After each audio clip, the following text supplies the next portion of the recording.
एक महाराज जी वृंदावन में थे, तो वो रोज शाम को प्रवचन करते थे। तो एक दिन प्रवचन करते हुए ठाकुर जी के रूप का वर्णन कर रहे थे। बोले ठाकुर जी भांडीर वन में गैया चराने जाते हैं, पीताम्बरी पहन करके जाते हैं, मोर मुकुट पहनते हैं, कानों में ऐसे कुंडल पहनते हैं, आदि आदि सब रूप का वर्णन कर रहे थे। तो उनके सारे शिष्य बैठ करके सुन रहे थे। उन शिष्यों में सबसे पीछे बैठा था उनकी गौशाला में गायों की सेवा करने वाला ग्वारिया।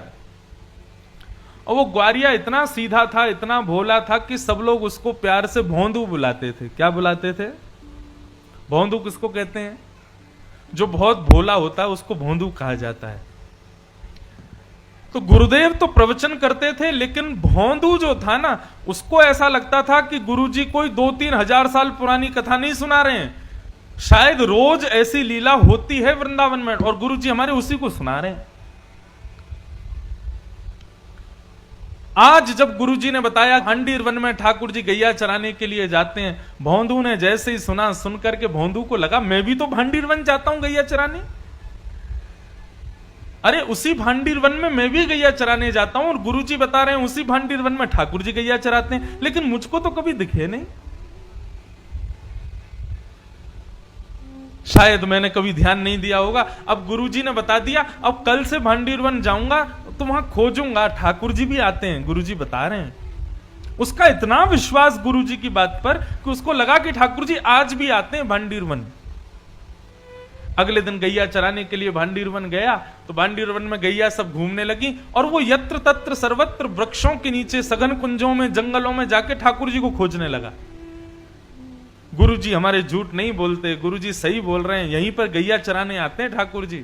अरे मैं ही अभागा हूं, मैं ही ठाकुर जी को नहीं देख पा रहा, लेकिन ठाकुर जी यहीं कहीं होंगे। अब उसका इतना भोलापन, इतना सीधापन, वो सब जगह ढूंढ रहा था ठाकुर जी को, तो ठाकुर जी से रुका नहीं गया। अकेले जान भोंदू को अपने गायों के समूह को लेकर के, तभी भोंदू देखता है कि सामने से विशाल गायों का समूह आ रहा है और उस गाय के समूह के मध्य में श्याम वर्ण के पीतांबरी पहने हुए ठाकुर जी उसकी ओर आ रहे हैं। ठाकुर जी को अपनी ओर आते देख भोंदू तो नाचने लगा, निमग्न हो गया, भाव में भर गया। कटाक्ष नेत्र ठाकुर जी के, सुंदर कपोल, मधुर मुस्कान, घुंघराले केश, मोर मुकुट सिर पर, पीतांबरी पहने हुए, चंदन की सुगंधी महकते हुए ठाकुर जी गैया चराते हुए आ रहे हैं। भोंदू ने जैसे ही उसको देखा निमग्न हो गया। ठाकुर जी आकर के भोंदू के पास बैठ गए। अब भोंदू और ठाकुर दोनों एक दूसरे को देखें। भोंदू बोला, आप वही श्याम सुंदर हो ना जिनके बारे में हमारे गुरुजी सुनाते हैं? ठाकुर जी बोले, हाँ हम वही श्याम सुंदर हैं। बोले, अच्छा, हमारे गुरुजी आपके रूप का वर्णन करते हैं तो लगता है आप कितने सुंदर होंगे, लेकिन आज आपको देखकर के ऐसा लग रहा है कि हमारे गुरुजी जो बताते हैं उससे लाख गुना ज्यादा सुंदर हो आप। बड़े प्यारे हो ठाकुर जी। ठाकुर जी बोले, अब केवल बात ही बनाते रहोगे, कुछ खिलाओगे पिलाओगे भी हमको? भोंदू बोला, आप मेरे हाथ का खाओगे? बोले, हाँ हाँ हम खाएंगे, तुम खिलाओ। तो भोंदू पोटली में बांध के 2-4 रोटी ले गया था, ठाकुर जी के सामने प्रस्तुत कर दी। ठाकुर जी ने प्रेम से पाया। अब सारी रोटी भोंदू की खा गए और फिर भोंदू से बोले, और खिलाओ। भोंदू बोला, ये मैं तो 2 ही रोटी लाया था, इससे ज्यादा मैं खाता नहीं हूं। ठाकुर जी बोले, कल से और रोटी लाना, हमको भूख लगती है। और ठाकुर जी अपनी गैया लेके चले गए, भोंदू अपनी गैया लेके चला गया। भोंदू को लगा ठाकुर जी ऐसे ही आते हैं, सबसे मिलते हैं, वो तो मेरा ही दुर्भाग्य था जो इतने साल बाद मुझको मिले हैं। भोंदू ने आकर के किसी को कुछ नहीं बताया, उसने गुरुजी से भी कोई चर्चा नहीं की।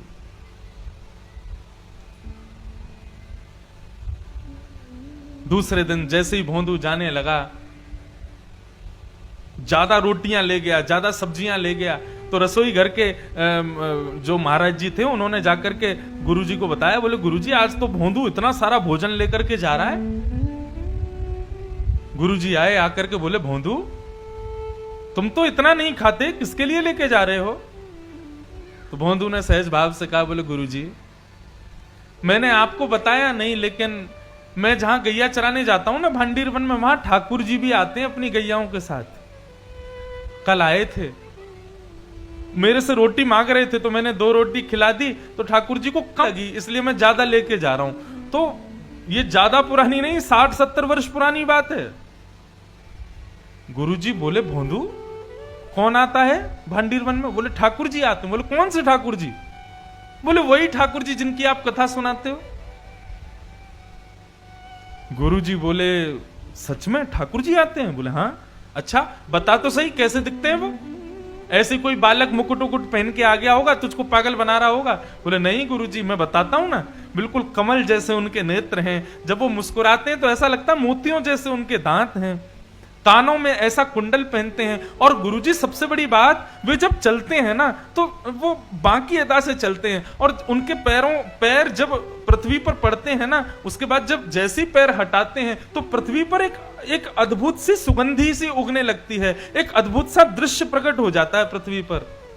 पीली पीतांबरी पहनते हैं, चंदन की सुगंधी आती है, गुरुजी बहुत सुंदर लगते हैं ठाकुर जी।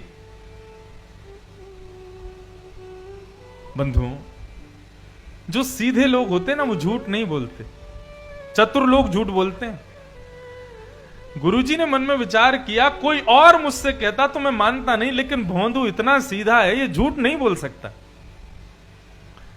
भोंदू के मुख से ठाकुर जी के बारे में सुनकर के गुरुजी के नेत्र सजल हो गए, और वे कहने लगे, भोंदू आज ठाकुर जी आएंगे मिलने के लिए? बोले हाँ आएंगे गुरुजी। तो बोले आज जब ठाकुर जी आए ना तो ठाकुर जी से कहना कि तुम्हारे गुरुजी ने उनको बुलाया, उनको यहां लेकर के आना, यदि आ जाएं तो। बोले अरे गुरुजी मैं लेके आऊं उनको? बोले हाँ तुम लेके आना। अब भोंदू को यहां भी ये लग रहा है कि गुरुकुल में इतने सारे चेले पढ़ते हैं गुरुजी के, मेरे से भी ज्यादा विद्वान चेले रहते हैं, गुरुजी किसी को भी कह सकते थे कि ठाकुर जी को ले आओ, लेकिन मुझसे ही क्यों कहा? उसको अब भी ये विश्वास नहीं हो रहा कि ठाकुर जी केवल उसी से मिलते हैं। उसको लगा सबसे ही मिलते होंगे, लेकिन गुरुजी ने मेरे को योग्य जान के मुझसे कहा कि ठाकुर जी को लेके आना। भोंदू तो नाचता गाता हुआ पहुंच गया भांडीर वन। जैसे ही ठाकुर जी आए, ठाकुर जी आके बोले, अरे भैया भोंदू जल्दी रोटी खिला। अब भोंदू तो तैयारी करने लगा, पत्तल में रोटी रखने लगा, गुड़ रखने लगा, अचार रखने लगा, दही रखने लगा, और रखते रखते बोलने लगा, ठाकुर जी आज एक प्रार्थना करूं? बोले हाँ बोलो। बोले हमारे गुरुजी आपसे मिलना चाहते हैं, आप हमारे साथ आज हमारे गुरुकुल चलोगे? ठाकुर जी बोले, देख हम तेरे सखा हैं, तेरे मित्र हैं, तेरे गुरुजी से हमको कोई मतलब नहीं है, तुझसे मिलेंगे, तेरे संग बैठेंगे, तेरे संग खाएंगे, तेरे संग रहेंगे, लेकिन गुरुजी से नहीं मिलेंगे हम। चरण पकड़ लिए भोंदू ने, बोले वो मेरे गुरुजी हैं, मैं तो आपको जानता ही नहीं था, मैं तो इतने वर्षों से यहां गैया चराने आ रहा हूं, लेकिन मैंने कभी आपको देखा ही नहीं। गुरुजी ने बताया कि भांडीर वन आप आते हो गैया चराने, तभी तो मैंने आपको देखा। जिन गुरुजी ने आपसे मिलवाया, जिन गुरुजी ने आपके बारे में बताया, जिन गुरुजी ने मुझे आपके योग्य बनाया, वो गुरुजी आपको बुला रहे हैं, आप मना मत करो ना, चलो ना मेरे साथ। ठाकुर जी बोले, देख भोंदू तू जो कहेगा सब करेंगे, लेकिन ये तेरे अलावा हम किसी से नहीं मिलेंगे, और चाहे तेरे गुरुजी हो चाहे गुरुजी के भी पिताजी हो, हम तुझसे ही मिलेंगे बस। ठाकुर जी रोटी खा रहे थे बढ़िया गुड़ के साथ में, तो भोंदू ने हाथ से रोटी छिना ली, बोले तो ये भी मत खाओ, ये भी गुरुजी की है।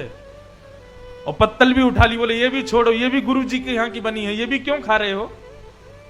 और सुनो ठाकुर जी, आपको मुझसे ही मिलना है, मेरे अलावा किसी से नहीं मिलना, तो मेरी भी वचन सुन लीजिए, मुझे इस योग्य गुरुजी ने बनाया, और यदि गुरुजी से नहीं मिलोगे तो कल से यहां मत आना, मैं भी आपसे नहीं मिलूंगा। ठाकुर जी बोले, तू अभी जानता नहीं है, बड़े बड़े लोग त्रिलोकीनाथ के दर्शन के लिए हिमालय पर जाके तपस्या करते हैं, तब जाके मेरा दर्शन मिलता है, और हम तेरे सामने इतनी सहजता से बैठे, तू कह रहा कल से मिलेगा नहीं?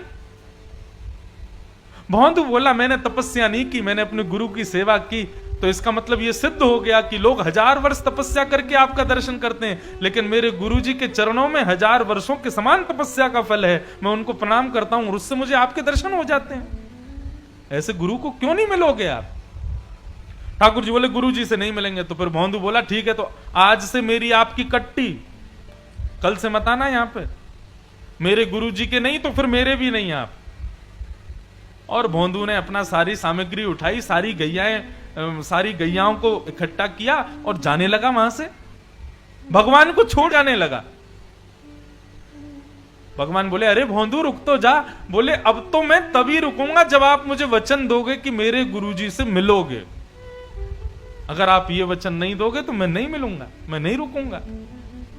भोंदू जाने लगा, थोड़ी दूर गया, थोड़ी और दूर गया। अब मानो जैसे कि हमारे श्याम सुंदर के त्रिलोक की नाथ की त्रिलोक की संपदा छूट रही हो। दौड़े भोंदू के पीछे और पीछे जाकर के भोंदू के कमर पर चढ़ गए ऊपर और बोले तू जहां जाएगा सब जगह जाएंगे, लेकिन तू छोड़ करके मत जा, ले चल अपने गुरुजी के पास में।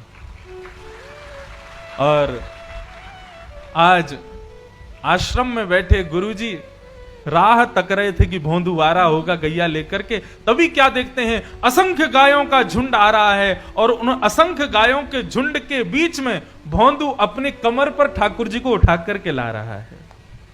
ये दृश्य देखते ही जो गुरुजी थे वे तो मूर्छित हो गए और जब होश में आया तो नंद नंदन को सामने देखा।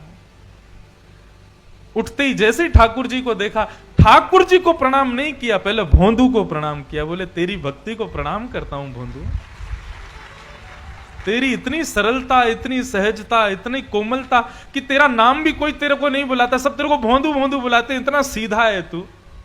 आज तेरे वशीभूत होकर के त्रिलोक की नाथ मेरे आश्रम चल के आए हैं। ये सत्य घटना है वृंदावन की।